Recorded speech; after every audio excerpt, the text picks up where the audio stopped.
We're gonna get started here in just a few moments, y'all. So hang tight. Roll in as they get here.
Uh, Getting started with Miss Thing over here. Yeah, because I look a little bit crazy. I've been working, y'all. But hey, we are live. We are live. To make sure I look right. Thank you all so much for tuning in. Don't forget to click the like button and the subscribe button for Kicking It with Kay. And we are also premiering the movie Toxic. So it is also Toxic Tuesdays. Thank you all so much for joining us. We got the cast and the crew here. So today, first of all, how was everybody's Memorial Day weekend? Did y'all cook out? Yeah. You was outside with the people, with them people. I saw the footage. I saw the footage. I wanted to be outside, but yeah, no, my energy was like, we staying in the house. It needed to be adjusted. So yeah, I had to do that in the confines of my own style. We had a wedding. Did you? How was it? So, on the scale of our weddings, this one kind of pushed us because it was 120, which the Monday before we went and it went from 80 to 120.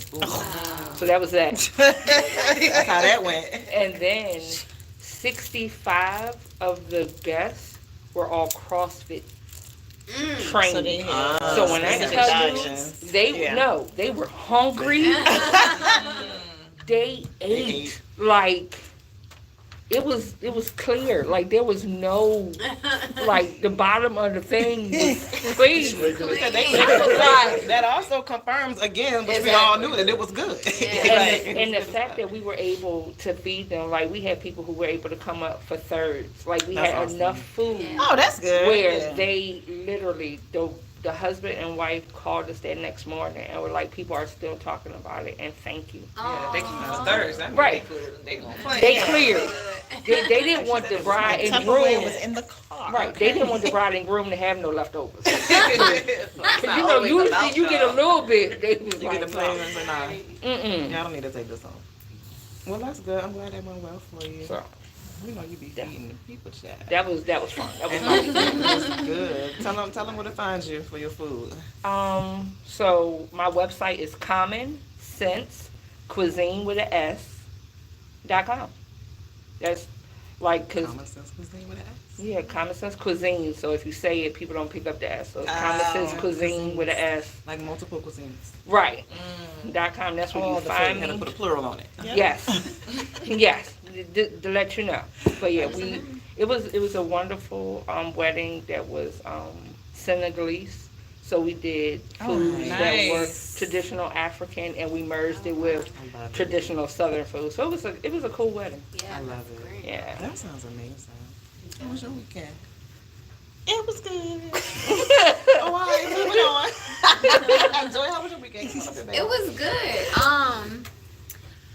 Everybody graduated this weekend, so I went wow. to 2 graduation All right. cookouts, and then me and my husband raised awareness for kidney disease. Okay. So we went to a kidney disease benefit, and he spoke. I don't know if you guys are familiar, but my husband had a kidney transplant last year, and so now, like, one of our missions is to advocate for, just education and knowledge around, kidney disease, because it's very prevalent in the Black community. And also we have the widest disparity between those in need and those who donate. And so there are a lot of myths around organ donation that are not true. And, I'm a living witness because I donated my kidney to my husband, and here I am, I'm fine. So if you're a relatively healthy person, this is what we want everyone to know. If you're a relatively healthy person, you can give one of your kidneys and live a long, happy, healthy life with one kidney, just as you would have with 2. It's possible. So that was part of our weekend, and that was probably like the highlight, just being able to, educate people on that. That is amazing. If people want to find out more about what you all do, how can they help and donate and educate? Yeah, and be so, educated? well, you can come to Brewers Cafe. We're at 1125 Bainbridge Street. We have C.J. Richardson, a big poster of C.J. Richardson from LifeNet Health with a QR code that you can scan. So if you're interested in getting more information about kidney donation, whether that's living kidney donation or just the heart on your driver's license, stop by Brewers, scan that QR code. Then if you have any questions, we got you. Awesome. Thank you so much for sharing. You You're never know a welcome. person's story till you actually Yeah. listen to them Yeah. and allow them to open up. She your showed heart. her proud heart. And the reason why I'm wearing a mask is because, again, I was around 120 people that walked all around. Yeah. So in efforts to keep everyone else safe, I'm just masked up because I was around so many people. Yeah, And it was only a few Bless you. days. Thank you. That's the inner nurse in me that will come out. It is. Right. Everybody's safe. Right. It's one of them, like, I'm fine, there's nothing wrong. But when you're around that many people and you don't know Yeah. the touch of the touch, I'd rather come this way so when we all leave here, Yeah. because y'all weren't around as many people as I was that was flying in and flying out. Oh, So yeah, no. Thank you. you're welcome. For keeping us able to live long and healthy Well, lives. see, it's also because I'm very aware of Joy. Like, even though she was the healthier of the two, whatever she comes in contact with, Right. she still takes that The back home to her transmitters, husband, who he is doing very well, but there are still things that he can't come in contact with Yeah, because very he's true. only 1 year out. There's foods that he still can't eat because he is 1 year out. So when you know this and you know your circle, you protect them. We Yeah. appreciate that. You're so sweet and It thoughtful. wouldn't be the same with her too, right? Well, no, it's different. He's on anti-rejection Right. medicine, Okay. which weekens your His immune immune system. system. Gotcha. Yeah. So that's why I okay, so said yours she- is still the same. Right. Yeah. She No, was the I'm healthier still of the two. Yeah. But whatever she comes in contact with still can pass Yeah, I just on. always thought like you still expose yourself to the That was the immediate after. The immediate like after. down to the Yeah. But road, now- should be fine. Yeah. But like Yeah. right now, if Yeah. I was to cook something here or I brought food, she could eat it. But some of the stuff he can't makes sense. because it's been exposed to other people, and there's different things on his diet that he still can't Yeah. eat. So if I cook for him, it literally has to come in a container that's closed, and we can't be around it. It's go to her car. Yeah, true. That's dope. I love all of the awareness and the education. I know. Tabby, Yeah. on it, honey. Yeah, Okay, I love on I love it. As a good chef would and should be. So thank you all for sharing about your weekends. I worked all weekend. I baked. I made some caramel cookie butter cheesecake, and I dropped it off at Daily Menu. Yeah, it sold out fast. I Where woke up. are these said desserts? 'Cause I The want daily some. menu right there. Daily Menu, Shackle Bottom. Yes, I woke up. So I made it a little more user friendly because I have a lot of people that stop in there, and so I put a QR code up so people can just go in, scan the QR code for what they want. It'll pull up the menu with what's available in this case that day, and they just pay for it, and the staff member will pull it out the cooler for them. So I woke up and the caramel cookie butter was sold out. Wow. Like it was, and that's my first time making that flavor. So Doesn't that feel clearly it good? was one of it. I woke up so happy, and then look 30 minutes later, I get the picture from outside, like the tree broke your side view mirror on your on your Suburban. Yeah, I I was saw like, that. what in the world? So it was an emotional roller I did coaster, see but that. it's material. It'll get fixed. The insurance will fix it. But yeah, so that probably was the highlight of my life because I was going back through pictures, and Kanye can attest. Ty can attest too. I've been creating treats since 2016, and I started at home. And she was Shantae Lush Berries. You remember Lush Berries? Girl, I was looking at the Lush Berries earlier with the liquor in the strawberries. I had looking at everything. Looking in the strawberries, looking in the cake, looking in the candy apples. I'm going to post them later on this week. Yes, liquor in the candy apples, and it was Lush Berries and treats. I have your old business card. Do you? I came have across a That box. strawberry in Yep, the I have middle. a box of everybody's old business card. I kept them just because. So That's so great. that's why I was like, girl, I've been knowing you forever. Yes, forever. But yeah, so to wake up and see that it was like sold out, and I didn't even have to be there. So but it also Residual confirmed for income. me, yes, that model works. So I'll be That's working awesome. towards that model and other locations here. So be on the lookout for the Dessert Diva RBA dessert stands coming to a restaurant near you. I'm gonna say it. I'm gonna Tell claim it. Yes.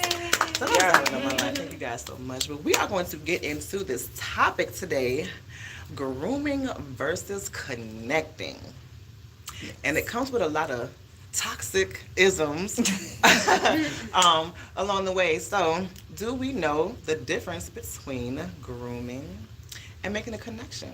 And off top, I have a question. Because when we came up with this topic, when you came up with this topic, and we said we was gonna do it, in my mind, I was like, well, damn, have you ever been groomed? I don't think that's the question that a lot of us stop to ask ourselves. Not at all. And I couldn't answer it. I know that I've been manipulated. We all have probably been manipulated. I've been manipulated. I've been lied to. And I'm sure that those are probably forms of grooming right. and or characteristics of grooming. But I that's all I came up with. So as a professional, like, where do you draw the line between what is actually making that connection and what is actually grooming? And for me, in my mind, as I go over things, to distinguish a lot of things, sometimes I always look at intent. Right. So I feel like a connection is something that happens naturally between two people who are compatible, whereas grooming comes with a malicious intent to sway that person in a certain way that may be beneficial to you. Correct me if I'm wrong, but that's just what I got and what I came up with. So you're right, but grooming can be intentional and unintentional. And so that's the part that I wanna touch on. Well, I'll say malicious and unintentionally malicious. There you go. Unintentionally malicious. So if you have a situation where you start out caring for someone or doing certain things for someone, and it may not necessarily be love bombing yet, because we're going to get to that too. Love bombing yet, but you're doing things for this person, but then along the way you see that, hey, I may be able to sway this person to do some things if I keep doing those things. Does the previous relationship, even though there was no intent at first, then become a grooming relationship? Like, can grooming be retroactive? How does that work? Because I started going back over situations that have occurred that have happened to me, and I was like, and it really started making me think about these things. So yeah, what is your It's professional? more than often, grooming is going to be associated with malicious intent. So when we think about teachers and students, what was it? It's a pastor that's like 50 or Oh, 60 years 60 old, years old. and he's 63. married to the 18-year-old. Yeah. And even as close to home as one of our politicians who had a young lady working in his office as a teenager, Oh. and then they Oh, got our married boy. when she became legal. boy. So when we think about that, this is a child. And one of the songs that I put to the advertisement was BBD.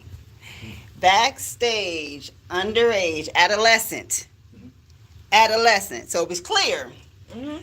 I sighed. I like to do the wild thing. That is a piece of grooming. Now, if he had a longer time, the woo or whatever. But you're saying to me as an adult that this child is backstage, underage, and is an adolescent. So I'm going to say this thing out of my mouth and see if this child picks it up. That's complete intent, maliciously, on grooming this child to believe that me as an adult, that I care enough, that I want to be near you. I want to be with you. Because at the end it says, don't forget the J, the I, the M, the M, the Y, yo. I need a body bag. And we rapped So that we ish like it was as children. nothing. Like it was nothing. So We it was could- clear. Wow. The Because intent. we don't listen to the lyrics. We go for the beat. Oh, I And knew then we all don't. of those lyrics as We- a kid. I we knew, and I was knew like, them. "Oh my gosh, oh my gosh!" I was unmaliciously You weren't paying attention, groomed right? to be a madam because that's what I was raised as. Right. Absolutely. It wasn't, my grandmother had no malicious intent other than you are going to be a strong black woman who is going to know how to go out there and hustle and make money. Yes, you can use your body, but no, you don't have to because I'm going to show you a different way to do it. But you're going to be you're going to lead regardless. So her grooming was showing me everything I needed to know. I read numbers. I knew how to pour a fifth. I knew what I needed to do to keep that house running. And that was obvious growing. So that's was very- that's now that the you- one that we don't really talk about that one because that's somebody outwardly saying this. Now, if grandma hadn't have said those words to you that this is what I want to happen, and she would just have you by her side, not actually running the numbers, not actually doing the thing. Just have you Usually grooming is, I'm going to take this child by my side and we're going to do all of these. You're going to watch me do all these things and you're going to see that nobody's hurt and that everybody's praising me because I'm giving to the community. And so in your mind, well, shit, I want to be like grandma because people love her. She's not hurting anybody. That's that grooming that it wasn't malicious, but it was definitely intentional. It was very intentional Because I need you to do this thing. She wanted me to do as I saw, but not what they were doing. Like, I don't want you to be, I ain't gonna name nobody because Lord, somebody gonna know.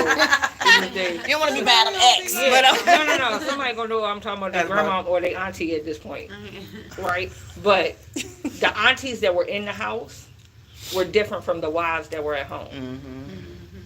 And I had to know as a child the difference. Like, I can't walk up to you and ask you how Uncle so-and-so is right. because you're not the wife. You're at the house. And see, that's on the other side. That's on the outside of grooming, right?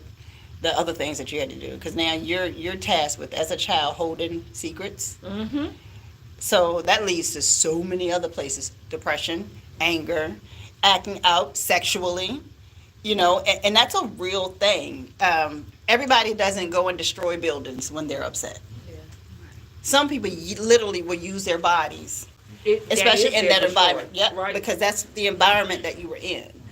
And then we look at them like, oh, they just lose. I never looked at people like that when I was little and I saw them doing like wild stuff. I just was always like, damn, what happened? Why are they like that? But when you think back to high school, and we're going to age ourselves just a little bit, so we all at least 30. That's what you Yeah. call Okay, so we think back in high school. I did a live once that says we weren't hurt because we were groomed, or we didn't pay attention because we were groomed. Like, it doesn't bother us. The whole Me Too thing for certain age limits, the reason why it's like, oh, why are you saying something now? That's no big deal. Because we have been groomed that it's okay. We in high school would wait at the front of the school for the people that graduated 2 to 3 years ago Yep. to come pick us up as 10th graders, as ninth graders. And we don't have those And conversations. we don't have those We conversations. don't have those conversations. And it wasn't even, that wasn't even intentional grooming. That's what you saw. How many of the teachers were messing with the students? Or we assumed, because were they connecting? And our assumption was, oh, they gotta be messing with each other. They gotta be. We had a guidance counselor like that at my high school. He was young, probably not too far out of college. He was fine. So all the girls was on him. We was in high school. This man was a grown man. And it was girls in his office just to go spill their problems to Mr. So-and-so because he was the fine guidance counselor. And he knew, I can't say whether he ever did anything with that power. Right. But there were always talks in the hallway about certain students who were in his office maybe a little bit longer. And I don't think that man was, doing anything. You never know. But we kind of grew up in a culture or a rape culture, for lack of a better word. Some people call it, because I can remember. It is. And I think we talked about this one time when you were on the radio too. Like, I can remember the girls who waited for the older guy. It was the thing to have an older boyfriend. Like, we weren't dealing with the guys that were in 6th grade or 7th grade or 9th grade or 10th grade with us because they were too immature or whatever the case may be. The guys, the upperclassmen had the cars and, they could take us out. And that was okay. And we'll watch our friends go with these guys too. Like, Yes, like, see you later. Yes, and come back to school like, oh, he got this kind of car. Oh, he took I was the lookout. I was always the lookout. Like, I was a cross between. No, like, y'all, I'm serious. Because none of the boys thought I was cute, right? Because I looked like Brian. I ain't had nothing to offer nobody. It wasn't nothing. I just looked like a little boy. And when I You found did not. out, Because you were a boy, Damon. have anything to offer? I mean, body wise, like there was You don't nothing. know me like that. I would hope you don't got boobs. I ain't even had them. I was like a stick. No, So coming up, you were somebody that didn't mind speaking your mind. Because That's trust me, unattractive. a dude that left the That's what they school, found. that's coming back to the school to pick up a child, Yeah. didn't care. They was looking for the easiest one You to know, pick up. exactly. Yeah. So let's be real. It's not what you had to offer. back It's then, that you had a mind. but back then I didn't think like that. Right. All I thought was I was unattractive. And then when my mother decided to start dating one of the street pharmacists, I like how she just daddy. Street farms. Yeah, when she started dating one of the street pharmacists' dads, right? Then I became a no touch because you knew not to mess with him. And if I was connected to him, then I was off limits. Right. Right. So that further detrimented my dang on dating life because everybody was afraid. And so she would have been a perfect person to groom.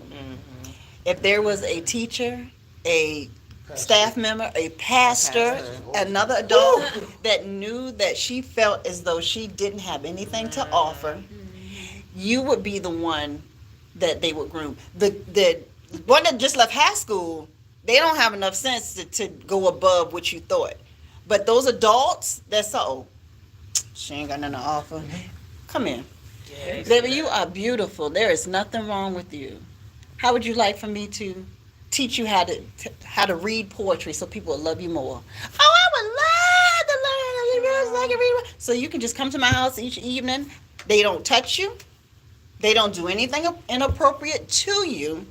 A groomer will never do anything inappropriate to you until you say, take me as a child, take me grown up, Oh, yeah, no. and then it becomes, you asked It for was this. consensual, Right. absolutely. She wanted it, or he wanted it. Let's be real, because little boys Yeah, they were touching them. are back then. groomed Yes. way more than we would like to say that it is real. The babysitter, On how both many? sides of the spectrum. Listen, how many? If you talk to so many guys, yeah, my first encounter was with my babysitter.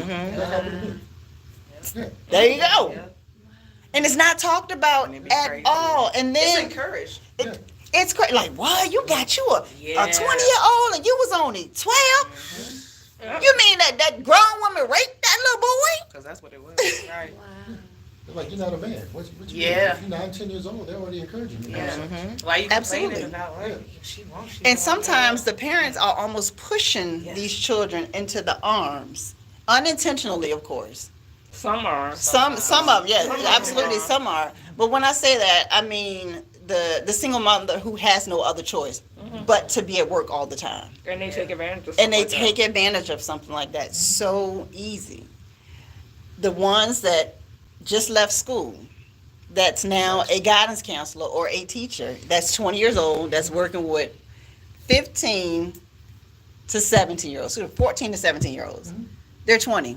Your brain didn't all of a sudden become adult when you were 20. You back in school with the same people that you just left school from.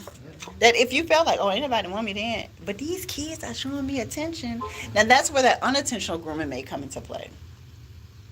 So if your intent is not to just connect with your students, and I bring this because of the whole hair thing with the I was kids gonna ask that you was about that. yes. How So do we feel about that? he was so it's a double-edged sword because I get that you were connecting, however, that's not the way you connect with teenage girls because what that becomes is a grooming act because it's not the right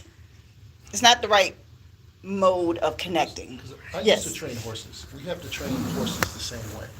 And grooming is basically getting them used to being touched. And it will be it's non-threatening, but they're used to that. So when the horse develops a connection with their trust, the horse comes toward you. And that's when you become the target. There you We do go. that with horse training. It's the exact same thing. It might take months, depending on the sensitivity of the horse or Yep. the person, but they will come toward you because they feel a connection. And that's and why. if you're a predator. Oh yeah, Yeah. you know how to do that. Yeah, you like the challenge even more. And they are patient. They will wait it out. Oh, Yeah, Oh, they'll yes, do they that. will. It's a 6-month project or 8-month project. Yeah. And I've heard men do that. They'll say, it's a long-term project, and I'm gonna work that girl, but while I'm over here tapping this, I've got this one that's in the church that hasn't done anything, I'm gonna work that longer, that's, push that off a little bit, but I'm gonna eventually get that. It is. And so a connection would be, I meet somebody and think about a room full of teenagers. I don't even know what grade those kids were in. So you got a room full of teenagers. How you connect with them is when I teach you this math problem, we're going to do it to this new trending song. That's connecting with your students. Right. Or there's a job fair that's coming up. I'll meet y'all at the job fair because I want you guys to succeed. That's connecting with your students. Things that are actually going to give them something to do as an adult when they go out into the world. Taking out a teacher's hair, and I understand maybe his thought process. I can say I understand his thought process. It's not appropriate. It's a level of it's a certain level of intimacy. Yes. Yeah. They That were was taking out his hair misplaced. and also polishing his nails. It was more to it Yeah, than I just feel like taking he out the was hair. taking advantage of the fact that he's an attractive teacher and he knows the girls like him. I mean, So, but the other thing is, he did do things with the other students. He did, football with the guys, and he did some other stuff, and I get that. However, this particular thing, what he did, it should have never been done. And while the parents of those students didn't have an issue, the internet did. That's why he got The fired, not the internet. parents. Because remember what I said, sometimes the parents push the students there. My daughter comes home and tells me about a guidance counselor who gave her something, or he said this thing. I ask a few questions to make sure that this is where it needs to be. One of those students must have, came home. Yeah, we painted so and so's nail today, and then some of us took out their hair, and they like, oh, okay, well that's good. Because they're not really paying attention. They're not paying And those, attention. Those same parents who probably didn't have an issue with it to themselves, once the internet got behind it, oh, had to- how dare you have my child taking out your hair because They you still didn't never came care. forward though. But the thing is, they still, Never- to this moment, Haven't you come don't forward. have a single statement from them. from those students, the parents of those students to this moment. And the most that someone has said is he shouldn't have recorded it. Yeah, Also, that then was the hide thing. it So so it's nobody can okay see. as long as you don't put it on So the you internet. see the thought process of unintentional grooming is everywhere. Someone that would think, oh, wait, you just shouldn't have recorded. No! This is not how you connect. And even if he had all the best intentions in the world, let's just say that he did. Let's just say that he There's no truly way. was a simple-minded person. Because I will say, there are people that are simple-minded That man is that does not think. simple-minded. I didn't say he was, but there are people that walk into situations with a pure heart that thinks they're doing the right thing. But for We're that used to person, seeing that in white folks. absolutely, yeah. Point well made. But Yeah. I also think, like, being simple-minded, you can have a linear way of thinking. And so you just have the straight way of thinking, and the other things around it that might be off or might be inappropriate, or you're not thinking that because, like you just said, pure of heart, let me engage these students. Right. You know, because they could be out in the hall smoking, they could be under the stairs doing whatever. But instead they hear what I Girls, mean.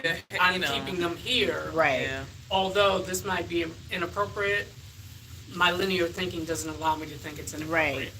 And that's Yeah. the point that I just want people to understand, that everyone does not do it with the intent on, I'm gonna get some out of one of these little girls. And I'm not saying, because I can't speak for this particular person. I'm a skeptic by nature. I understand. Right. Listen, I am. and I'm a dude, so I'm looking at another Yeah. dude like, come on, man. Oh yeah, my husband looked at it Yeah. exactly how you looking at it, like So that. did No. mine. Let me tell y'all, when I was in high school, first of all, if you are a male teacher, you have to, I'm sorry, but you have to tiptoe around the young female teenagers that you're teaching. When I was in high school, there was a coach. I needed a ride home, and I was like, yo, coach such and such, can I get a ride home? He was like, nope. Walk your ass down that road. He was like, I'll sit in my car and wait for your ride to get here, but he wouldn't let me get in his car at And that all. built a connection with you that is bigger than taking somebody. Yes. That's a different type of connection, That's a because that trust says to connection. her that he's gonna protect me. I'm safe. But I'm safe. safe because he said I will Yep. sit in my car, but I know that he means me no harm because he Yes. didn't allow me to sit in that car Yeah. because he's not gonna take it there. Yeah. And that's how you build a connection and not Yeah. groom. I stood So right just on that that sidewalk. example alone helps us to say Reinforce boundaries. exactly. And this guy, that teacher was breaking them every day. Every Every single day. day. But There the was some thing of them is, that it's, had his personal cell phone too, I think. So there were more Yeah. things in the mix than just they Yeah. took out his Right. hair. The taking out of the But hair, I the may. phone. I could. the phone number. So again, this is, I see that dude as a child. Think about it, if you're a female teacher, Yeah. you have a student that wants his hair undone, and you have a male student that's probably 15, 16, well-built, nice-looking young boy, and he needs his hair done, and you're, as a female teacher, doing his Doing hair. his for him. hair. Hey, it's a little. It's the hey. same. I'm gonna tell you But the what. problem is these there's- little boys ain't built like them little crusty little things I came in. They No, drink they child. milk. They and absolutely You said they got- drink them. they drink they milk because they got muscles and height and all that. Them little yeah. boys I went to school with. I'm older.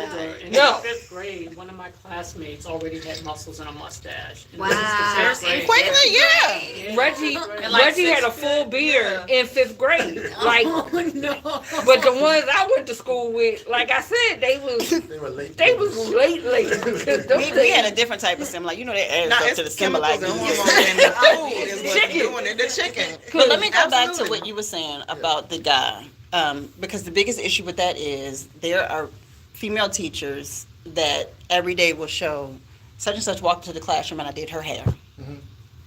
Such and such needed her hair done for this function today because mom didn't do it. Asking the parents And it's before never- they start touching on these kids. Like, There we go. That's And usually not. And they usually don't have a problem. So if the 15-year-old said, you know, I got a graduation program and I need my hair done, and teacher does it real quick. So now she said, hey, no, but when she did it for the little girl, it's cool. But it's a difference because see, that's female to female. It It's does still not always- matter It- because we female don't know can be her predators. sexual No, orientation. Hello. Very much predators. But we And- also don't know her sexual orientation. Okay, well, and then so there you that's go. the thing. So I don't look at it as this girl and girl. all intense. I look at it as across the board, Got it. and that's just what you have to, because it's not until the last 10 years that being out of the closet was even a thing. That's true. It's don't ask, don't tell. So we don't know the intent behind Anybody. many of these female teachers who was allowed in locker rooms, Right. taking students. If it was a female coach and she took you home, would nobody have thought a thing about it? And you know how many female students have been groomed by and assaulted by a female adult, even though that child was not even in their sexual orientation was of that. It was a big thing for us because y'all all probably went to somebody's public. I never. So I was always in parochial school, and I'm from up north, so it's called parochial school, Catholic school, whatever. I started in Catholic school. But I went to Some scary school. and for like high school for me, it was all girls. I went to an all girl high school. The boys was up the road. And it was crazy because we each had a early bell for us to either get out early and walk to their school, or for them to get out early and walk down to our school. So it was the intent that the brother and sister school, we were supposed to be kind of groomed to be with each other or whatever. But inside that realm, I didn't have any cute. I had nuns with rulers, and they hit you. And they still did inappropriate shit. Now, this is true, but like when you think of it in that sense, like we had our gym teacher, God rest her soul, because she gone, so I ain't gonna mention her name, but I know because she gone.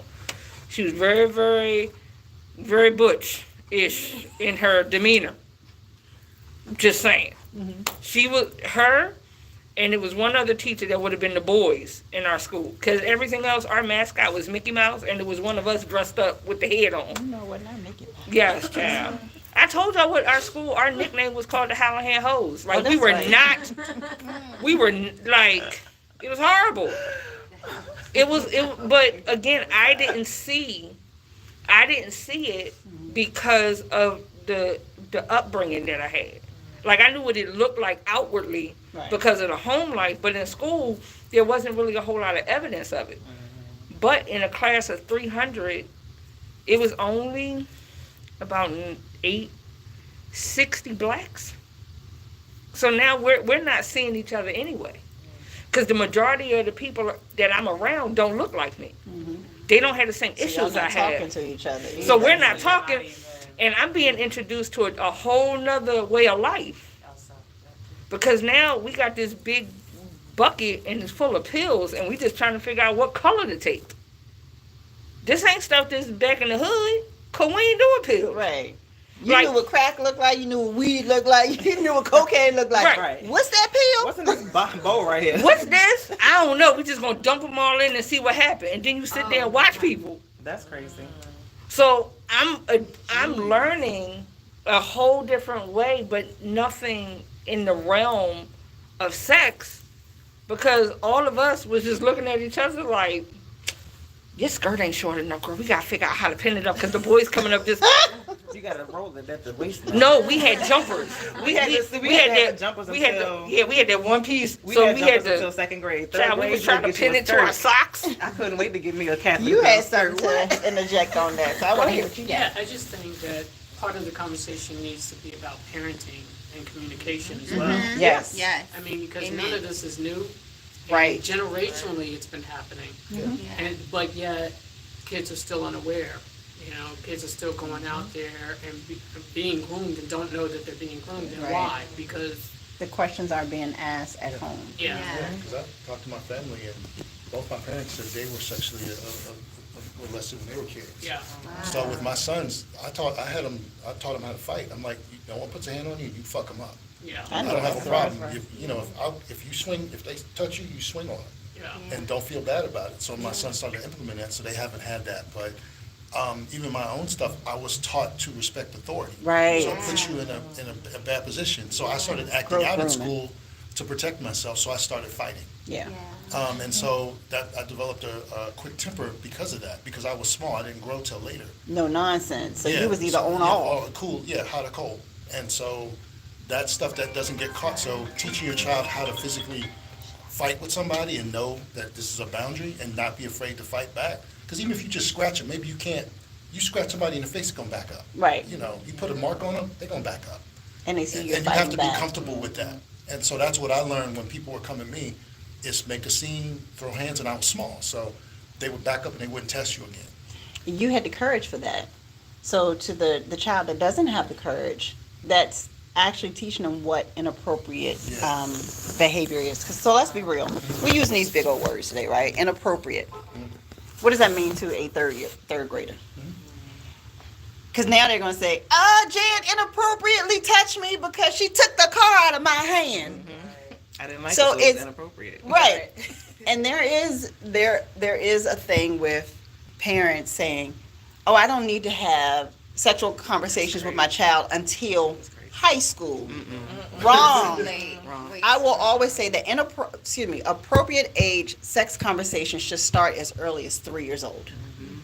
And all that includes is what their body is.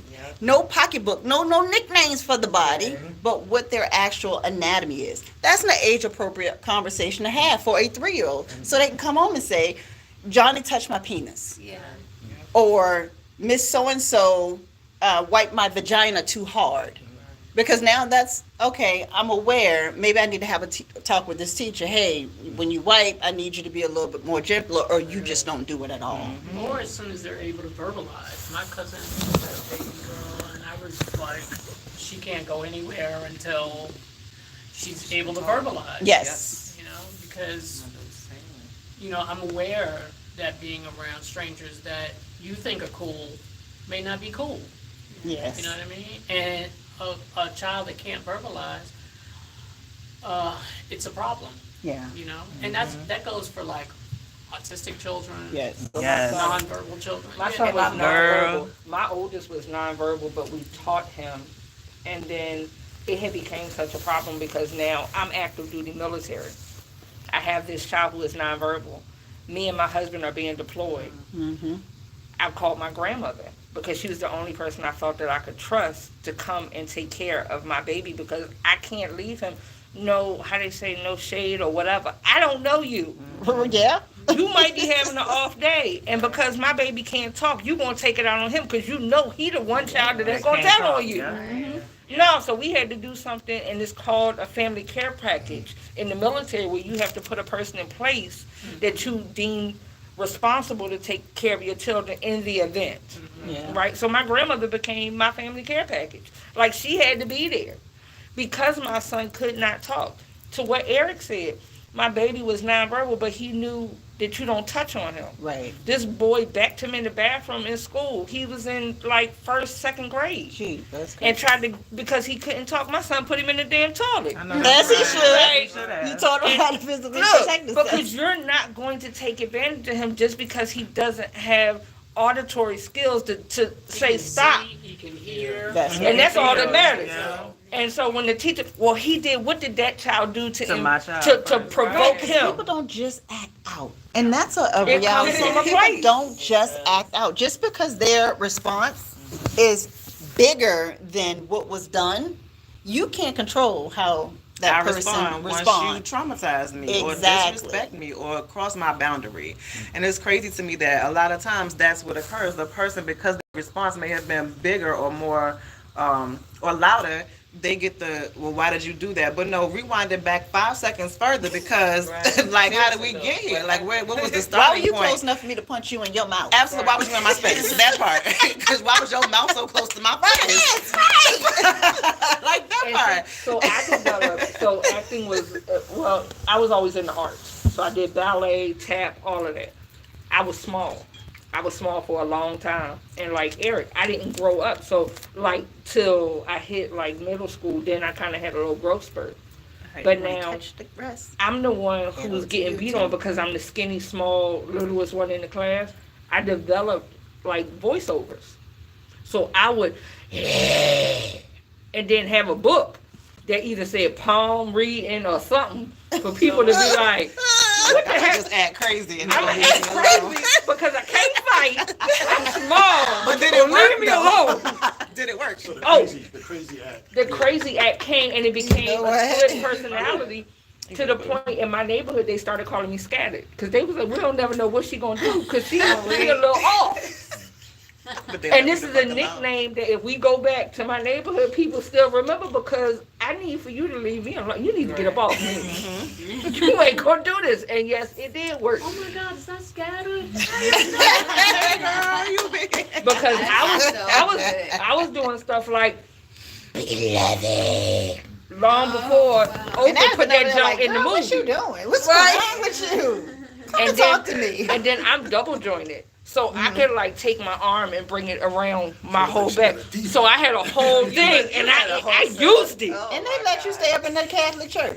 No, they put me out the classroom. Oh, I was gonna say, because no, I was in they there. about to exercise you. Listen, I was in there, but for confession, I did face to face. This me and Father Murray like this. Like, bro, you I ain't ain't fooling with her because I watch Exorcist. like. Get So, her out here. you know, so I was face to face, and they didn't like that. And then religion class, they had my desk outside the classroom. I couldn't be in with the rest of the class, and that was fine. But you got to use what you have. Absolutely. You do. And a lot of times, the groom becomes the groomer. Yeah. So again, a thing about that one situation that we are very much familiar with, where the politician who married the young lady from the office. I ain't gonna say no names, but yes. We ain't say that. I believe she came into the office 12, 13 years old. But here's the thing, Mom was there too. Yeah, Mom was very proud. Yeah, was she brokered the deal? Mom was very, very present. So I don't, because I don't know them, I can't say that. But I think of another situation that's very known of grooming, the Kardashians. Oh, Let's be real. Every one of them. A lot of them, Mom, shit falls downhill. Yeah. And so, not just being groomed from outside, I need to teach my children how to make it, because that's how she made it. But I think it didn't get out of hand with them until the dad died. I don't know where you have been. I don't know. I was gonna say, I said I don't know. it got out of hand when Mom brokered a deal on a sex tape for her child. I don't give a damn how old. Yeah, that's what I'm saying. It didn't get out of hand with her until That tape was made. Oh, you talking about that dad? I thought you her meant the dad Caitlyn dad mom. No. I thought the original OG. Okay. Kardashian. Rob. Yeah. Rob, I can think his name. Yeah, I was like, I didn't think it got crazy until after. Yeah, they were children then. Gotcha. Again, like so they that, were okay. used to a certain lifestyle Right. that Mom did not want to give up, because that's where the money come from. That's why they kept that name, that Kardashian. We gonna come They're back not to that from soon. here. So Mom had to groom her children to make it.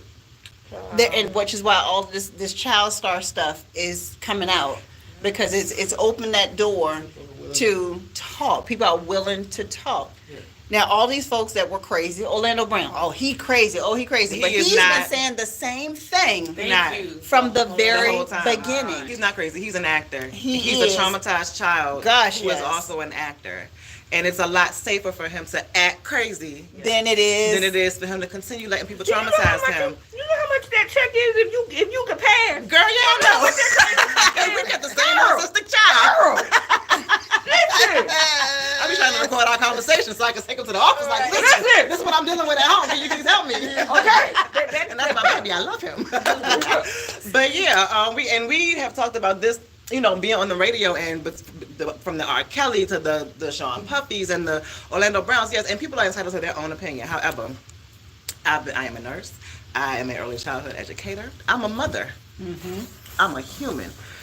It's no way you can tell me that child went through the things that he went through. We're going to say allegedly, and did not suffer a traumatization or did not suffer a shift in his mental condition. Oh gosh, yeah.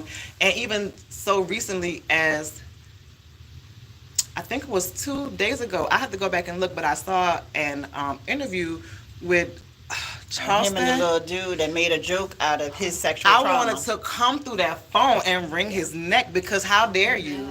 And here's the thing. How dare Charleston you say- is probably a victim, I'm pretty sure. He seemed like it.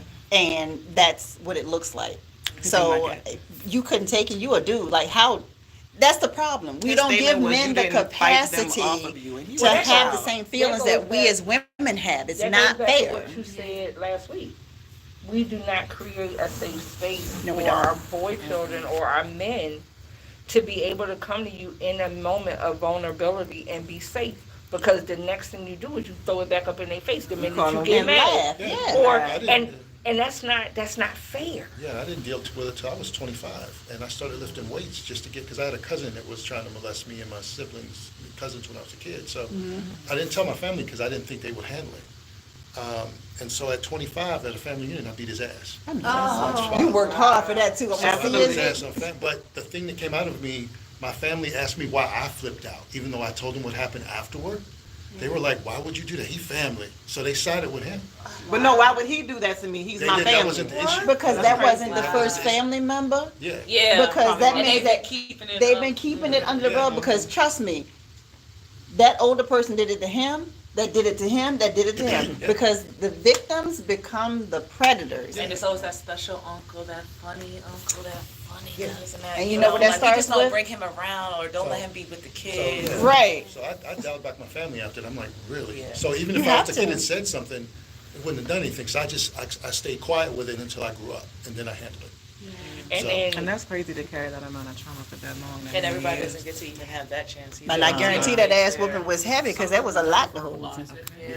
It shows Right. up in different ways. But, Art. you know, Drug abuse, whatever. Some people become super successful. If you talk to some super successful people who are analytically anal, and they keep things like on a on a straight path, Analytically. those are people, and that's because they need to be in control. Mhm. Because when they were little, someone took something from them and they had no control of. So super successful people, some of them have absolutely been through the worst shit. That's why a lot of celebrities have a story to tell. so mine is I wrote it out, so it's already in an anthology book. But I was raped twice. The first time it happened, it was because I went out with some friends that were girls. I was young. As a result, to this day, I don't have close girlfriends. And I noticed the flaw in myself before I went and sat down with a therapist to kind of figure out where my problem was. When women get close to me and they're like, "Oh, that's my sis, and we're going to go and do this." In my mind, I go back to I was found in an alley almost a day and a half after the incident and was in the hospital. Did not know who I was, and my family had to come and find me. I don't trust females. Not that I can't, but oh, hey, what's up? But in that closeness of where I thought me and that group of females were, the betrayal that came out of it, I don't allow people to get that close to me. As a result, what could have been lifelong friendships between me and some people fell by the wayside. I own my part in it, but I also tell you, if I kind of like you, I'll tell you, if you start to see go dark, come check on me. And if you don't, you've already been told where my hurt was and what my trauma was. Right. I've given it to you. Now it's up to you how you're going to interface with me from that point on. It's nothing really that you did. It's just a traumatic response to you're trying to get too close. I have 3 females who see it and be like, "Richard, I don't care. You better answer your damn phone." Or they call Reggie, be like, "Put her ass on the phone." Now that you say that and knowing you for as long as I've known you, I can see that. I can see that in the way that you used to move when we first met. And not necessarily with me, but just in general and just looking back. I can see that. And it took me being able to like verbalize it with a counselor because I just chalked it up as, "Oh, we ain't friends no more." Yep. Cool. I didn't understand that it was a trauma situation, and every time you got close enough to it, I backed off. It was like batteries. When you put 2 pods, do we do this? And that's what was happening. It wasn't to like say, "I don't want to be cool with you no more, you can't come over," or whatever. But I could see like something is about to tilt this, and I'm not ready for it. And now that I'm grown and I'm able to face and own where I stand in it, I'll let you know up front. Now, if I don't give you the story and I don't tell you about it, because I don't see us going past this, "Hey, how you doing?" But let me tell you, this is also a fear thing that causes that flip off switch. Because as that person who's been groomed, who has been, a victim, you have a decision to make every single time you come in contact with people. And you could decide to become a predator, or not. So that's also a trigger, especially in your younger years, of I'm just going to shut down before I get too close because I could do X, Y, and Z. Not intentionally. Go ahead with the hand up over there. I love it. Waiting to get in. I was just gonna offer to how do we not hold other people accountable for traumas that were done to us by Ooh, that's a good one. Yes. Listen, let me tell you, that's a good question. Because there is a big wave of adults who are going to their parents and saying, you did this to me, and for this, I cannot do da da da.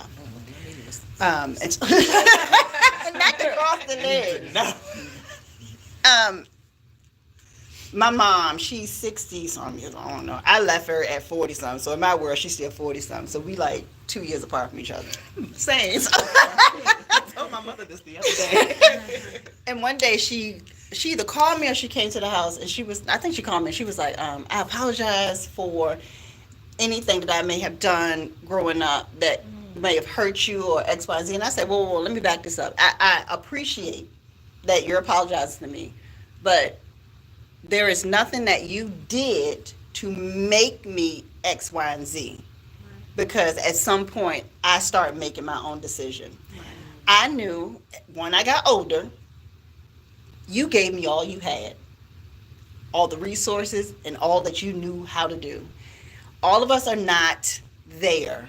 All of us does not see it that way. It will always be, I need you to, sometimes we don't even know what we want to do. Because your parents can apologize to you, right? you want them to be everything all the time, Yeah. forever. Forever.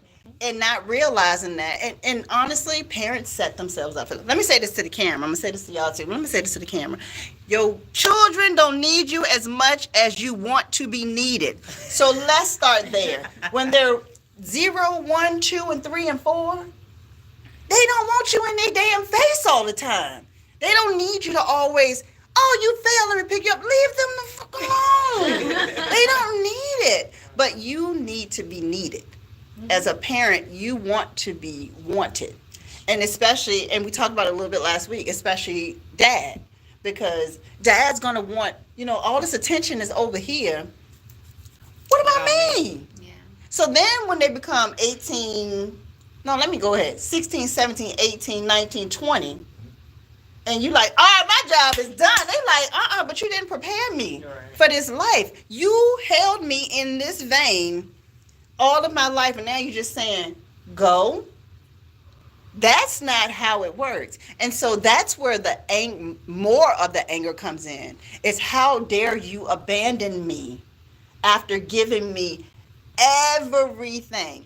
Most kids who get the world, who don't have to work for anything, end up on drugs, end up doing very bad in life, end up in very sticky situations because they don't have the mental capacity to think for themselves because someone was always there to do it for them.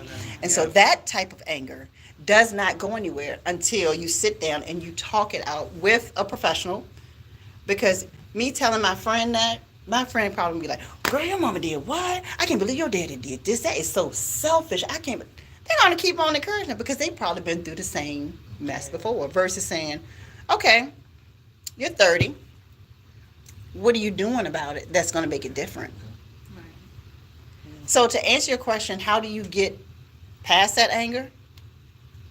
Totally up to you. Totally up to the person. It is up to you. You cannot hold anybody else accountable for more than they will be accounted for. And if you try to, it will drive you insane and it will make you even more mad. And now you've added another layer of anger into the equation. You say, okay, what was my role in this situation? Oh, I was 10. My role was just being a child. Okay, boom, I'm in the clear. So what do I need to do to move forward in this vein? Instead of saying, well, I know that one time I broke the glass and maybe they're upset about that, or maybe I did this. No, you were 10. You were 10, you were 18, you were this, your mind wasn't fully developed. That was my role. Now, how do I want my life to be moving forward? How do I paint my picture moving forward? That's not always easy for people to do. Yes. And is that the same if the opposite is true, if the parent is not involved so much and the child is like a neighborhood baby or is being passed along to so many other people, and the child then wants to be a Velcro baby as opposed to being that independent, you're smothering me, when all they really want to do is just be up under the loved. parent that wasn't there, So that is a, let's start with a conversation, because when you can understand the why, many times as parents we do what we think is best. We don't give the details, especially in the Black community, right? What goes on in this house, I know y'all know how to finish that statement. Stay in this house. Okay, I was gonna say, don't play with me. So, with my mom, over the summers, she sent me to my aunt's house. I was 12 years old, I think. And to me, that was the worst thing in the world, because I felt she just sent me away because she didn't want me at home. Now, when I got older, because that sat on my mind for years, I asked the question, why did you send me there over the summer?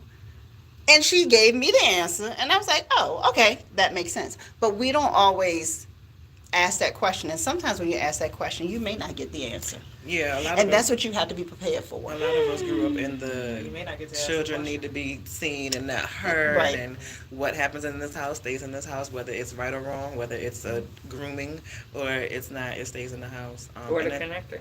Mm-hmm. I would call it. I for me, and this don't have to work for everybody. For me, I had to come to a place where I was able to accept an apology that was never coming. That's it. Right? And once I realized that whatever her hurt was that she had and she's still living with, and you can see it physically taking its toll on her, right? I realized that there was never going to be an apology that she could give me that was going to encompass what I felt like she hurt. So once I was able to forgive without getting an apology, it freed me up in such a way, right? And my biggest story is last year, I found my father, who did not know I existed the entirety of my life because my mother's hurt kept her from telling him that I was his child. So think about a child that's growing up thinking, my daddy don't like me because he's not here. Not here. But then to find out, well, damn, you didn't even know It had nothing to do with you at all. I existed. And Yeah. so our story came up. I met my dad in April. He met his dad in May. Dang. Right? Kurt is 53. I was 43. It was literally, it was like our stories came out almost at the same time. And the difference was his mother she kind of at least owned her part. Like, I don't care if my mom hear this, right? Because we've already had this conversation. Mm-hmm. My mother basically looked me in my face when I told her, hey, I found my dad. She was like, okay. And I was like, yo, so what happened? She was like, I ain't know my dad, so why should you know yours? Oh, wow. So she gave you what she So had. she get, yeah. And then that right there, but the old me, the maybe 5 years before this day me, would have been back with some words. Mm-hmm. The me that sat in her face when she said that to me could see the hurt and the anguish that was in her. Mm-hmm. And I could recognize the only thing I could do was, all right, Mom, so what you want me to do? You want me to move some stuff in the room? What else you need me to do? Because I got to get ready to get on the road and get home. I think a lot of times because we grow up with our parents as children, we don't necessarily realize that our parents are human. So if I allow my children, and my mother is on me a lot about, you said that to that child, because I don't really sugarcoat shit with my kids. And you I was the shouldn't. parent. My children were the only ones in elementary school calling a vagina, because that's what it is. At 5th grade, when Sanaya, came home with the boy up the street because they rode the bus together, and she said, well, no, can't Trey come in? Okay, look, y'all can come in, but you're not going to your bedroom. And while we at it, let me run down the list of things. Yes. And the closer they got, we had conversations. I'm gonna Google. This is what herpes look like. That's what I did with my This kids. is what AIDS is. Read it in front of me while I can see you reading it, and then we're gonna have a conversation about it. And looking back on it, I was on a level with Trey's mother where I know she would have been okay with that because I know how she was, but I probably should have asked her before I started talking to her. Mama, you know what husbands look like. Miss Angel Absolutely, but said. whatever. You in this truck with my daughter, so it's some things you need to know and make clear. But I think a lot of times we don't realize our parents are human. I have a very strained relationship with my mother. I want to say that before we both leave this earth, it'll be better. I just don't know what that looks like right now. And I love her very much. She's cute as a button, but we just don't. She is. I love her. She's cute. But we just don't. We don't see eye to eye on a lot of things, and a lot of times she gets so offended because I don't agree with her opinion, or because I don't agree with the way that she thinks I should raise my children.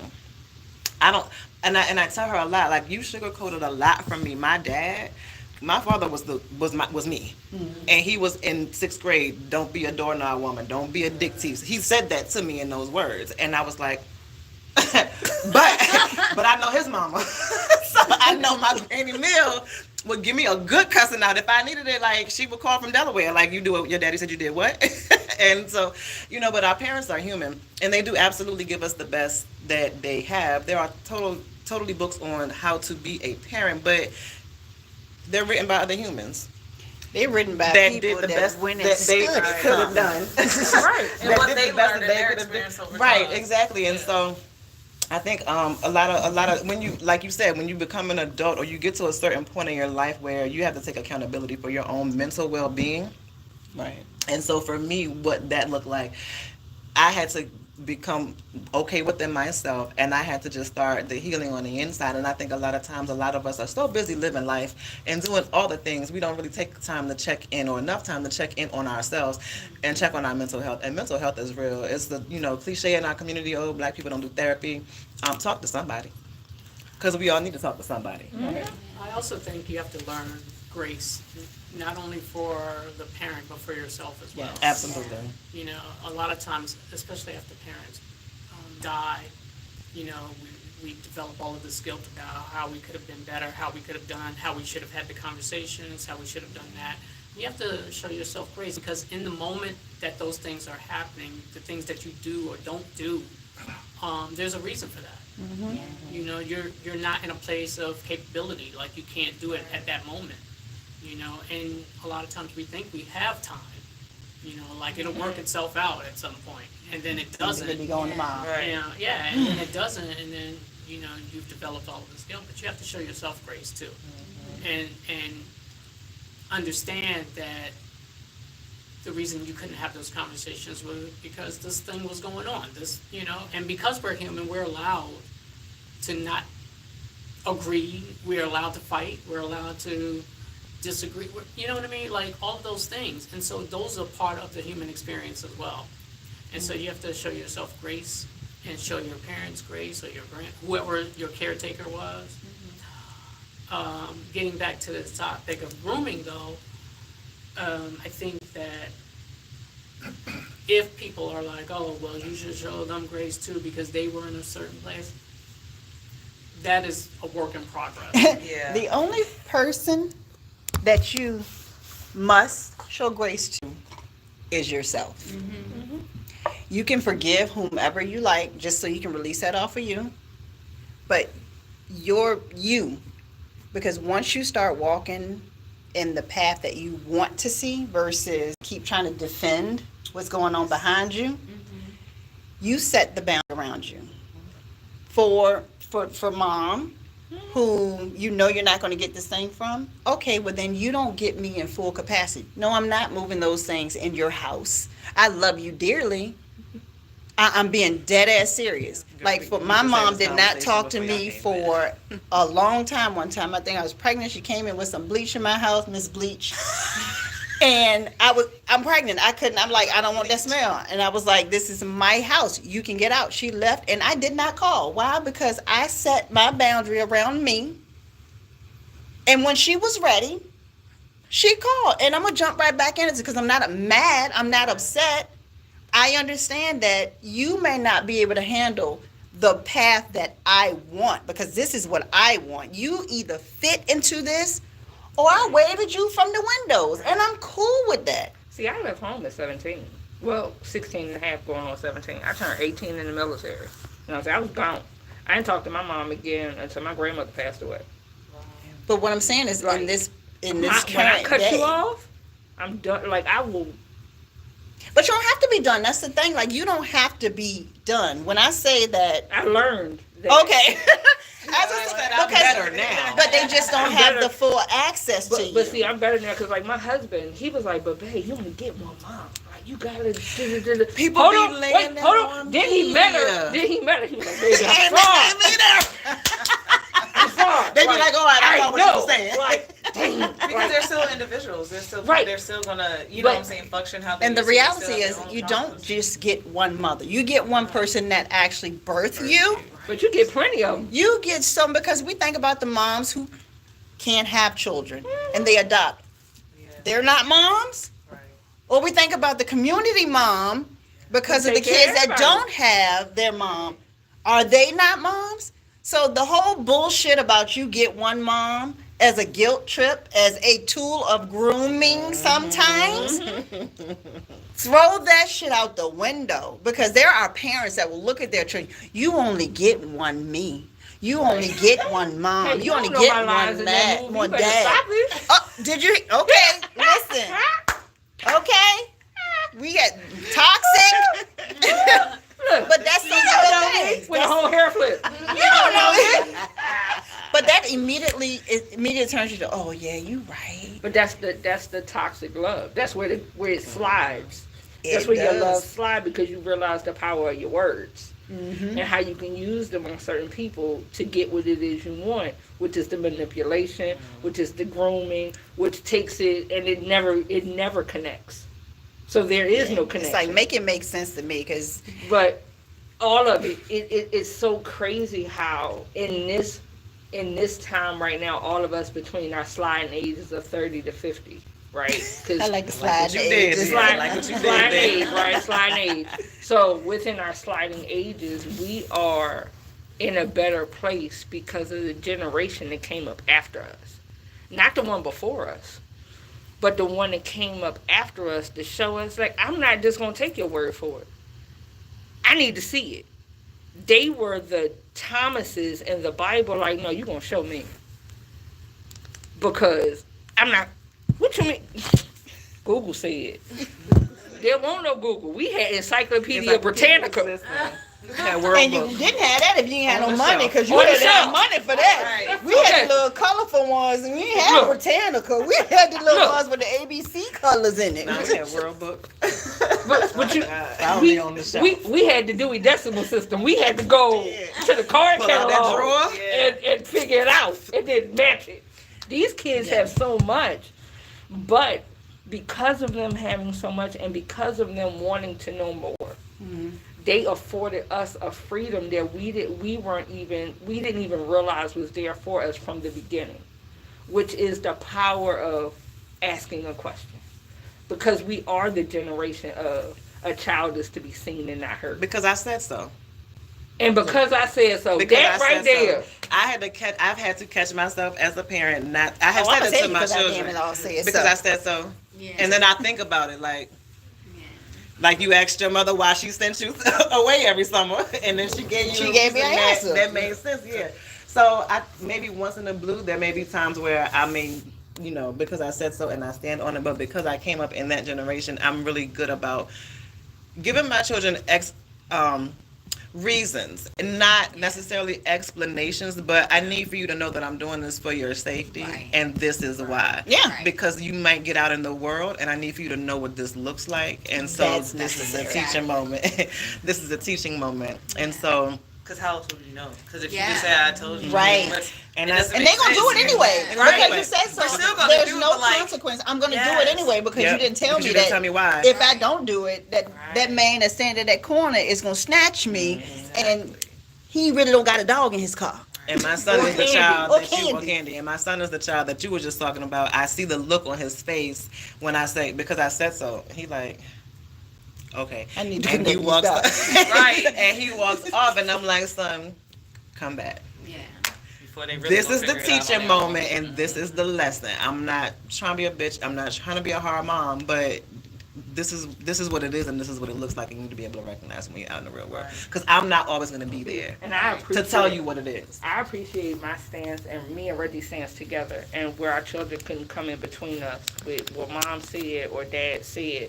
Because as our children are in the ages that they are right now, our daughter, because she's the one who's at home right now, her and my oldest, they are like the reflection of whatever it is that they saw us doing is literally oozing out of them now, right? And I am like, okay, I could be a proud mom in this moment. Like my daughter came, she was like, Mom, why is she over there talking to her grandmom like that? Or her mom, did she not know? She's not picking her face. What? You would have killed me. She's not picking her lips up off the floor. Can I go get her? Right. Or the young lady she just helped with her for the prom. She was just like, Mom, she wanted her hair color. You didn't let me get my hair color until I was a junior in high school. You right, because you need to look forward to something. Right, mind your business. And you had something to add to that, No, too. it's just listening to y'all talk. Historically in this country, we've never had personal autonomy. So everything you're talking about with grooming and stuff, that all goes back to slavery. Yes, there, and and that's then- the conversation we don't have enough. And the thing I'm saying is with the grooming, you as women, you were property for breeding. This state was a Yes. breeding Yes. state for slaves. Yes. The boys were put to stud at 10 or 11 years old, the girls put at 11 or 12 when they could have babies. So your baby was worth 24,000 US today's dollars, so you were cranking them out. So you had no autonomy. You could be raped with impunity, the males too. So we're not used, we're like you're saying, we're the first generation that's like questioning that, because to survive, you had to basically be comply. Because grooming wasn't a thing. It was just, It was the normal. you just gonna do day-to-day. it. Yeah. A person could walk up to you, and any man, probably, let's say prior to 1980, could walk up to you and just start putting their hands on you, and there's nothing you can do Nothing about you it. can do. They just straight up look, grab You go to the police and they're like, yeah, whatever. okay, what did you Yeah, do? And don't let him be your husband. yeah. So Yes. we just didn't have that, and then the family structure, that's from slavery because of the slave breeding. There were no Break them families apart, allowed. yeah. So a guy was put to stud. There's guys records of guys having 75 children put to stud. So all those kids were so healthy that you got the NBA and the NFL. That's where that comes from. Yeah. But you don't know who your father is. And then also starting, the grooming of the males, which I've actually been, had that happen, 10, 11, 12, that comes from slavery. And I had to read a slave narrative to understand that, where they would take a boy from his mom when he was weaning, and then bring him back when he's 12 or 13, Yeah. and put him to stud to his mom. Yeah. And the only Incest. reason the woman knew that it was her son is because she marked him when he was born. Right. Yep. So she had a bilamish on him and said, no, this is my son. So at 10, 11, 12, he was put to stud. So you've got generations of that shit. And it's in your DNA. It's in your DNA. It Yes, is you in took your the word DNA. out of So my that's mouth. what It's in our that's what you're DNA. dealing with. So in my family, I was called Nat Turner because I wouldn't play the game. I don't want people touching me. I have boundaries. I'll fight. So I was always a problem in my family. Always a problem. That's just me. But the compliance is a big part, and we're all trying to figure that out now, because even me having boundaries, I'm like, damn, that I need to enforce that boundary, even with my family now, and we're so not used to it. And we're, No. my grandparents, same thing. I was basically, me and my brothers talked, like, we were essentially raised to be field hands. Yeah. From the Culpeper, Virginia, Yeah. you were essentially raised to be a big-ass field hand. That's it. Work them farms. Work on the farm, do what master say. And you that's know. it. And even Terry Crews, when he said some guy put his hands on him, it was some guy, he was grabbing his crotch or whatever, that's a form And of people grooming. clowned him. Yeah, but that's a form of grooming. He was a big strapping dude, and some guy just He's wants gonna try to break him. Exactly what Well, that it was. goes back. That goes into the demasculating of our black men. Yes. That's why every time you turn around, you see one of them in a dress in a movie. But don't go too far into that, because that's something you Yeah, want to talk yeah. about in the future now. Oh, okay. Time out. But it's taking it's taking your femininity away too. It is. You're not allowed that. It is. Because then the So- roles are now reversed, and now we have to, Yeah, step but up and try you're to not be allowed to male be a in the woman, family. you're not allowed to No. be weak or vulnerable or show a lot of emotion. A lot of women, like you said, I was raised to be strong and handle stuff. Right. You don't rely on And it's that other for- women telling you you're But- wrong for right. even But it also being it like shows women up- up. Right. It That's shows up in crazy. it shows up in our healthcare. Right now, Yeah. I am battling with the simple of I just want my normal life back, right? I just want to be able, you tell me cut and dry, this is what it looks like going forward. Okay? I can then wrap my mind around it and proceed to go forward. But instead, you're telling me I don't feel what I feel. Girl, Because it ain't in the book. We don't have pain. Because it's not in the book. And the darker we are, the darker our hue is, the more you can take the pain. because so Slavery, that was another thing. So Yeah. and it is, but in the medical field, did we do this last Tuesday in the medical field? Don't go too far to that either. But go ahead. Yeah. They feel like black people don't feel pain as much or as easily, I can't find my word, as our other counterparts. Yeah. So I'm a And doula. so- and that is 1,000% correct. Yeah, I was Yeah. a nurse, and I, so yes, I am yes, too. You know, but I So, watched yeah. my That's why I cousin. said, I watched my cousin so we lay in a don't get bed the with medicines. preeclampsia, and they looked over. She is light, bright, damn near white.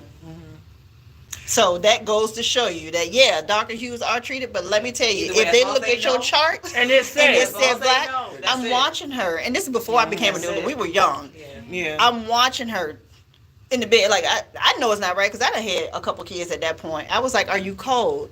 She was like, "No." I said, "Baby, you cold." I packed her up. Where our nurse said, "What we gonna do about this?" Come to find out, oh, she's pregnant. No shit.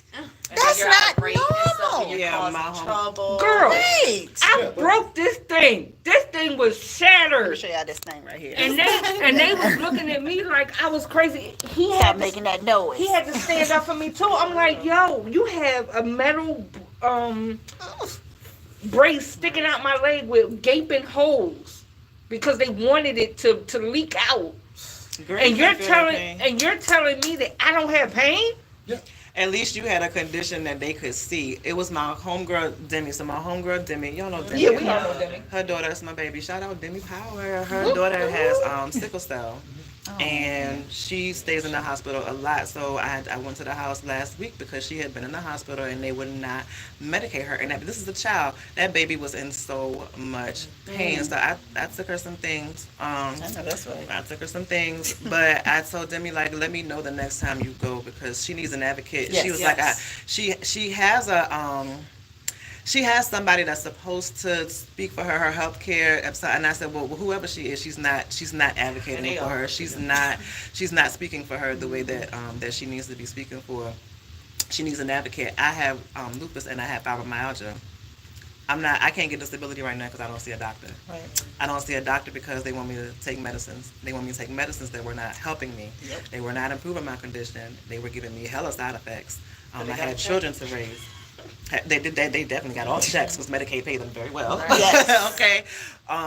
And so for me, what it looks like is I'm just in the emergency trying to get high.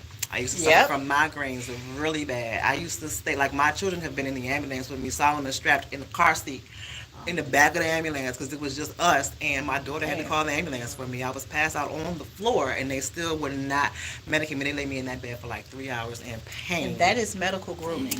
Yeah, Grooming does not just happen because or we outside can't of see that. your pain, or your CT scan is only showing the bruises from the previous migraines. Okay, but then you can see that there's Or bruise we're in not my even gonna do that brain. 'cause it's not Like, that deep. make it make We gotta fucking get a sense. pre-approval. Yeah. In Make it make this, sense. with this one, they told me, the doctor, she looked at my chart and she was just like, you mean to tell me that you went through all of this and the most that they were giving you was Tylenol 3? Tylenol 3, yep. And they were charging me $125 a pill for some over-the-counter Tylenol. Because they were like, well, we don't want her to become addicted. You ain't gave me nothing. Right. My bone is broken. My God. You can see it. It's That's why Right they actually here. affected white people more. They gave Oxy to white patients. Yes. That was part of what that is. But this whole grooming thing is like this movement of like really trying to enforce boundaries now is a big deal because you're butting up against the system of white supremacy Yes, Yeah. at the right. same time. So, because even when you speak to the police about something and the onus is on you, Yeah. Yes. and then To they can put prove it. hands on you immediately even though you have done nothing wrong. They can take you out of your house. Did y'all see the young lady that got arrested in front of her daughter? I saw it Oh, before I dozed. yeah. That shit made me cry. I'm an empath and like not the trendy kind of empath. Like I Yeah. can't watch certain shit. That shit made me She cry. was hurt. That little That girl was daughter, hurt. and people were in the comments on the child, like bad talking the child. Granted, her mouth was crazy to be her age, but number one, as an adult, you should be able to tell that someone around her was grooming her to act that way or teaching her to act that way. But she was literally just trying to defend her mother, who was being falsely accused of stealing something, and she didn't even match the description. And that girl was going so hard to protect her mom, like, y'all got my mom in handcuffs. So can you imagine the trauma of a child? But And that's going to continue. And that's the thing police is, grooming. But in the thing with 50 years ago, that girl would have been taught to be seen and not heard. 50 years ago, the police officer would have taken her around a corner and possibly roughed her up. Yeah. As a 8-year-old child, a grown man would have felt comfortable. Oh, you mean Yeah, like the could- book A Time to Kill? That's what he would have did, because that's what you did want to say. Yeah. Okay. I mean, think about Green Mile. That was based on an Yeah. 8-year-old little boy. They just didn't want to put a little boy in there. But in the medical, you're groomed to think that you don't have this kind of pain. Sexually In the groomed. police, yep. Yep. In the police world, you're groomed to think I am protecting you Yeah. because I ride through your neighborhood. Yeah. I'm protecting you because you called, and even though I'm being rough with you because you're the one that called, Yeah. I'm here. So, because for instance, for black women, the onus is that black women are hypersexual. Black women that they just get down. That comes from slave breeding again. Yeah. Yep. And Because they were raped over and over, so they enjoyed it. Yeah, Right? they enjoyed it. So they assigned the blame to the victim, but that was a form of grooming that's down with us today. That's where that comes from. So, again, from puberty on, that was what that was. Y'all giving it to him tonight. I love it. Y'all is giving it to him. Because what I love is, even with you saying that, how you know one of my lines? So, it's in the movie. Like, let's be real. It's toxic behavior from the hospitals, the medical world, the schools, in homes, the police. Not all police, so don't come after me, y'all. But it is there, whether it's intentional or unintentional. We, at some point, were groomed to believe these things. Like, because I saw the trailer, so I can say this part. Like, when you walk in with that plate of food, it's like, you don't want me? And he like, just over here like, he's going to try to make you feel like something wrong with you. So you need to comply to the way I need you to be. And let me groom her, because she got too much mouth. So I don't know the movie, so we're going to have to watch the movie to find out. See? Something They like said that. something like that. So that means y'all got to watch the movie, because I don't know how it is. We don't either, and we in it. What I found over the years, That part. grooming and most relationships, let's say adult romantic relationships, there's always the rule of lesser interest. The person that cares the least has the most power. Yep. That's right. And They told us that in and college. and you become the placeholder, and you can be groomed to be that placeholder. They call it with a guy being a simp. With the girl, it's a side piece. It's the same thing, but you're put in that place, and that's just grooming them for that role. And women, all women I know, they got the little guy that mows the grass and give you a little money to do stuff, and you just rub his head a little bit and tell him he's cute. He like, okay, Yeah, okay. exactly. And then the woman that really likes this guy, and she's just, giving it up however she wants or doing whatever he wants, that's just a form of grooming, and she's hoping that she's going to get in there and be elevated. And just like the simp is, it's the same way, but they're older people. Until they find the person they really want, that's their match. And Until they find themselves. Let's That's be true, real. the self-worth. If we can fill ourselves with our black hole, because I talk to most people about black holes. We all have a black hole from whatever trauma you had, and usually we sure try to hurt and fill it up fast because there's an empty place. Yeah. And so you fill it with all kind of toxicities.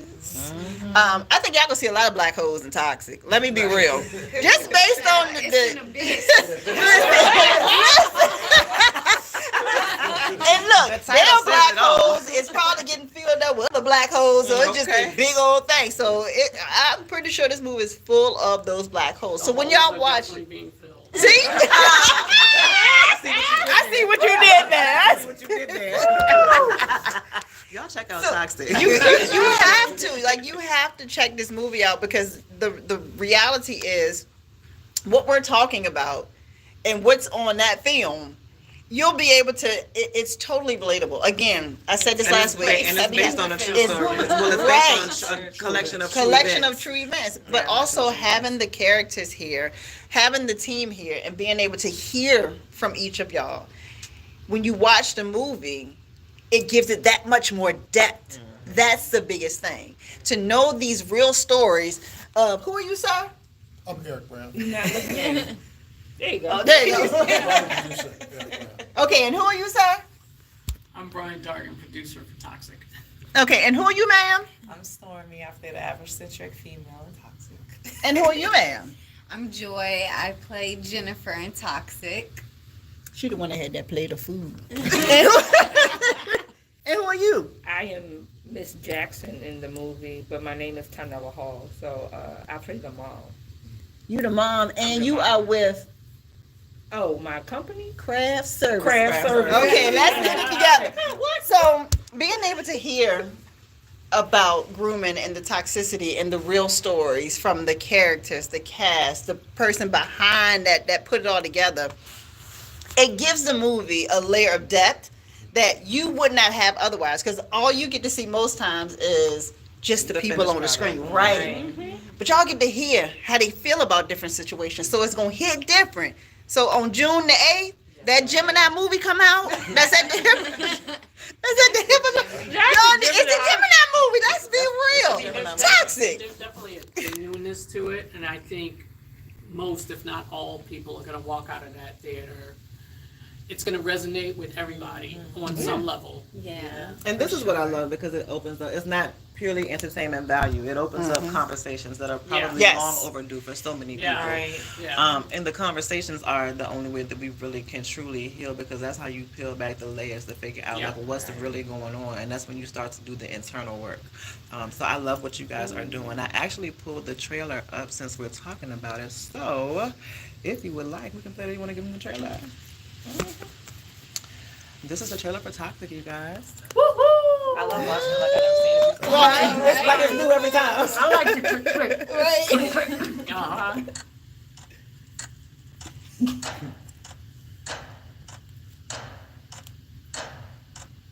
Are you just gonna bring sin into my life and then leave? A God-sent man wouldn't do that. You wouldn't tempt me like the devil unless you. is funny. I can't be. You know, we can get a roommate. You can come by my house. There she go. And look where he at.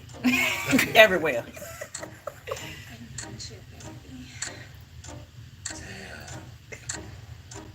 Come on, church lady. Am I not important? You just remember to keep that big pen strong. Oh, no. You don't need that. No. Police screaming, what we saying? We did. We really touched on everything. Touch it. Oh, yes. The cast is phenomenal. The writing is phenomenal. Yes. Yes, y'all please support and go check out Toxic June 8th at the Hippodrome Theater, premiering right here in Richmond, VA. The Gemini movie, The Toxic, Gemini movie, let's be AKA real. the Gemini movie. AKA the Gemini movie. Why do Geminis always get a bad rap? I don't understand. Oh, yeah, Yes. June Gemini. I'm a June Gemini. Not crazy. It's And they say we're the worst. toxic. It's not even the worst. It's that we're the best at setting Setting boundaries. Yeah. And boundaries make people so uncomfortable. Like I don't boundaries make But people he's a uncomfortable. guy, so it's, Oh, June. Look, men can't have. they're all, I don't care what's it's A all June, a male June Gemini is no match for a female June Gemini. Yeah. And let's just be real, because we can pull a you on you Yeah. and sit back and be like, well, what's wrong with you? You hurt now? About what? Go on, cook me something down the shop. Absolutely. I'm a Or- Virgo. Oh, That's the bull, right? No, I'm the maiden. I'm the. Oh, Taurus I'm is the bull. You're Yeah, right. I'm a Earth sign. Well, the reality is, it's a Gemini movie because it's coming out on June 8th.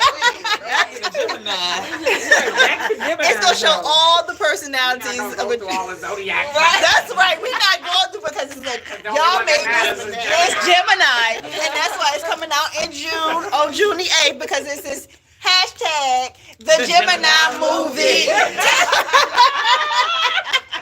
That's gonna end up on your social media. Hashtag the Gemini movie. Eric's gonna send Toxic. an email in the morning. Right. Hashtag the Gemini movie. I'll take that because it's toxic. Don't play with us on June the 8th, okay? So y'all need to be up in there. Matter of fact, go on hit that VIP up. Did you know about that? Right. Tell us about this VIP. What the VIP folks get? You get it's a first hour where you get red carpet with the lead of cast of Toxic. You get to do photos. We're going to do press ops with local news and media people, and then you'll be basically in a private lounge with the cast prior to the movie beginning. Definitely getting the VIP. And there's hors d'oeuvres and stuff like that. So you got Food, you heard that, right? Now who the fool by? The hippodrome. Oh yeah, you can't bring nothing in there. You can't bring nothing in there. I'm off. I am. So if you want to catch all of the personalities of this hashtag Gemini movie Toxic, you want to catch all the personalities, get the And we're not VIP. just talking to big up a film. Like, this is really a special film, and we really think that you're It really really is. going to enjoy it. Yeah. I mean, we pull no punches in it, and like I said, it's going to create some really fun and interesting conversation. Absolutely. Yeah.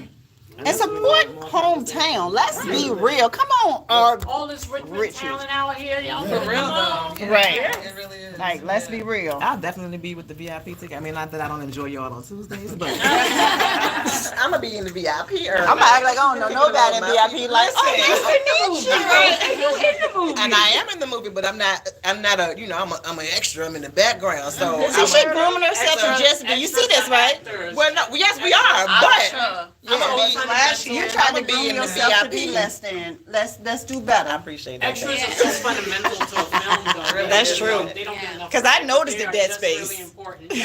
Y'all are needed. I be like, they ain't got nobody in the background to fill that downtown shout out. I be like, Like, why that dude walk past 3 times with the same? Must be crowded. And but 5 people going, woo!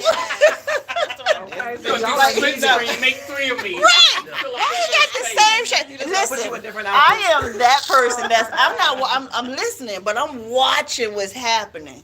So yes, extras are important Yeah, because very much it's weird to me because then my mind is no longer on the move. I'm trying to figure out what the fuck they was doing. Why they ain't got nobody over there? Like, I'm doing the wrong stuff at that point. That was the same man from the last one. I be doing that to Law and Order. He was in episode 5 and now he at episode 15. Oh, wait, why this kept when we did a couple of them, I was like, these the same. No, but they got rotated though. Look, it was just so funny because you know me, at that point I was craft services, so I'm feeding them. I'm like, didn't I feed you yesterday? absolutely. Listen, Look, like he said, you turned the wig around. Now, when we was at Bellows, I was in that line the second time. Look, the first time I was like, listen, you got after everybody eat. No, And the bat signal across the room. At Bellows, it was funny. For my 'cause it was like, second. Oh, now we use the hat signal. right, but Noted. at Bellows, it was funny because there was a couple people who were like, oh no, I don't want to eat. No, I'm good. But the way everybody was tearing it up, they was like, oh. Yeah. Can I get a potato? Is there anything Is left? everything Because left? I know I said I didn't want to eat now.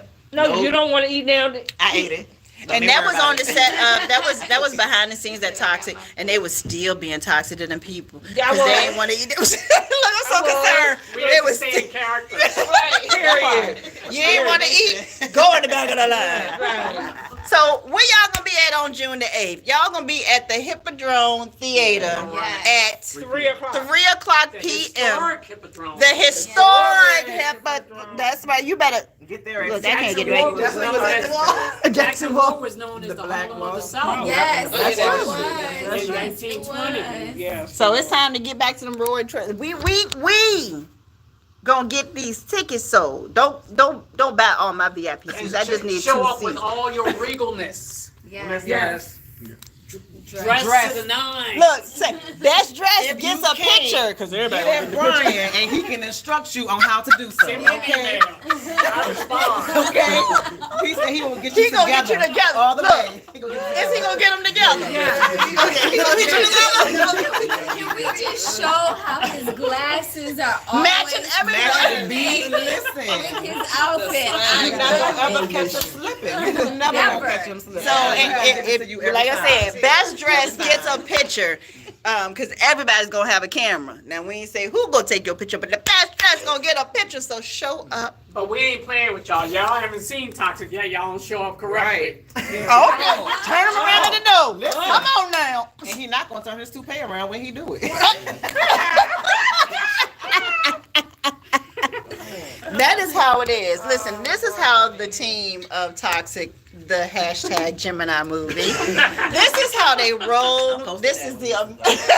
This is how amazing they genuinely are. I don't know these people from a can of paint, and I'm dead ass serious. Yeah, I knew you was different. But I literally You don't count no more. You don't count no more. You don't count no I more. met every single one of these folks. Every single one of these folks I met when they walked up in here last week. Don't know them from anywhere. The love and the genuineness that you can feel from a team is what you know that you will get in a film. Because a film is no good without involved people that actually give a shit about what's going on.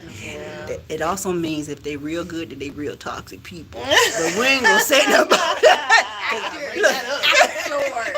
We gonna see who Orlando played Brown it not best. crazy. He's an actor. Hello.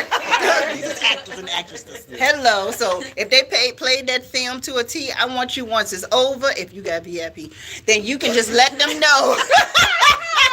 Mine is 2, because 2 VIPs are already spoken for. Right.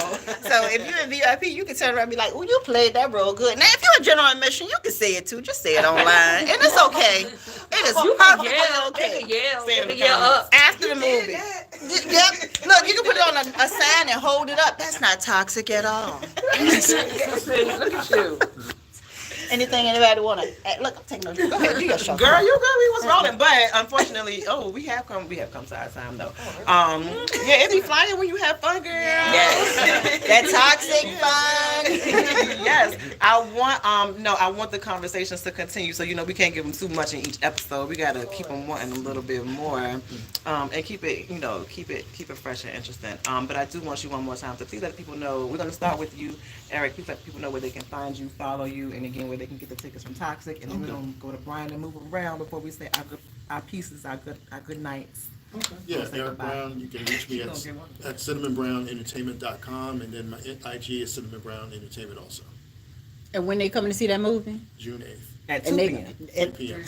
They gotta get there. And the Oh, yeah. yeah. tickets. Where to get The tickets are on cinnamonbrownentertainment.com on the website. There's a link there. Get your tickets. In his own.